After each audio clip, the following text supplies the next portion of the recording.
दारिद्र्यदहन शिवस्तोत्रम्। विश्वेश्वराय नरकार्णवतारणाय कर्णामृताय शशिशेखरधारणाय कर्पूरकान्तिधवलाय जटाधराय दारिद्र्यदुःखदहनाय नमः शिवाय।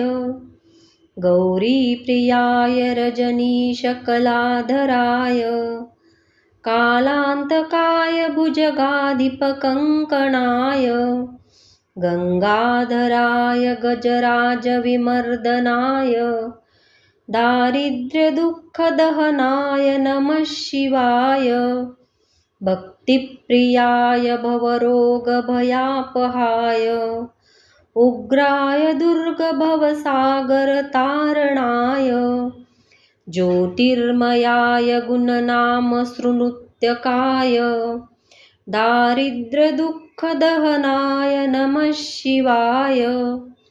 चर्माम्बराय शवभस्मविलेपनाय भालेक्षणाय मणिकुण्डलमण्डिताय मञ्जीरपादयुगलाय जटाधराय दारिद्र्यदुःखदहनाय नमः शिवाय।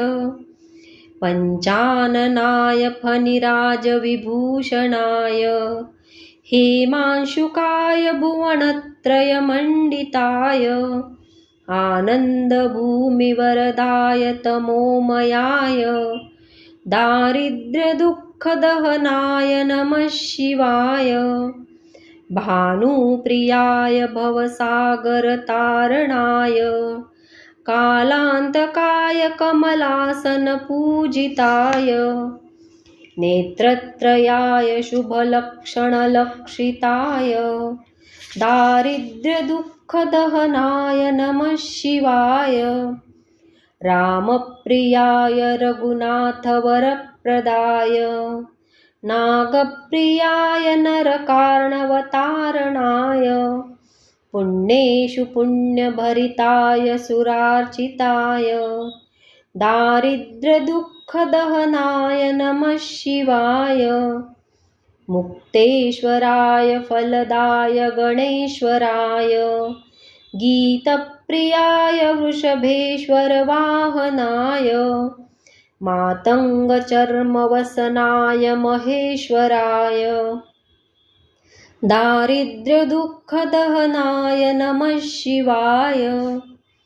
वसिष्ठेन कृतं स्तोत्रं सर्वरोगनिवारणं सर्वसम्पत्करं शीघ्रं पुत्रपौत्रादिवर्धनं त्रिसन्ध्यं य पठेन्नित्यं सह हि स्वर्गमवाप्नुयात्।